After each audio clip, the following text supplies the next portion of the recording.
బంగ్లాదేశ్ లో హిందువుల మీద జరుగుతున్న దాడులకు భారతదేశం సరిగ్గా స్పందించట్లేదు అని వస్తున్న వాదనలకు గత ఆదివారం విడుదల చేసిన కేంద్ర బడ్జెట్ లో భారతదేశం బంగ్లాదేశ్ కు గట్టిగా బుద్ధి చెప్పింది. భారత విదేశాంగ విధానంలో భాగంగా కేటాయిస్తున్న నిధుల్లో సగానికి పైగా తగ్గించి వేసింది బంగ్లాదేశ్ కు.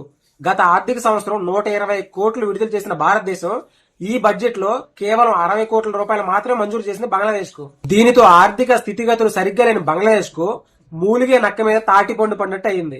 మరోవైపు భారతదేశంతో సుదీర్ఘ కాలం నుంచి స్నేహ సంబంధాలు సాగిస్తున్న ఇరాన్ కూడా ఈ బడ్జెట్ లో భారతదేశం షాక్ ఇచ్చింది. చాబహార్ పోర్టుకు ఈ బడ్జెట్ లో ఎటువంటి నిధులు కేటాయించలేదు.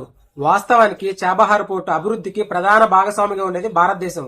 గతేడాది సెప్టెంబర్ లో అమెరికా ఇరాన్ పై ఆర్థిక ఆంక్షలు విధించింది. అయితే చాబహార్ పోర్టు పైన భారతదేశం మీద చర్యలకు 6 నెలల గడువు ఇచ్చింది. ఇది ఏప్రిల్ 26తో ముగుస్తుంది. దీని కారణంగా భారతదేశ బడ్జెట్ లో చాబహార్ పోర్టుకి ఎటువంటి రుణాన్ని మంజూరు చేయలేదు. దీని మీద మీ అభిప్రాయాన్ని ఖచ్చితంగా కామెంట్ రూపంలో తెలియజేయండి. Thank you for watching.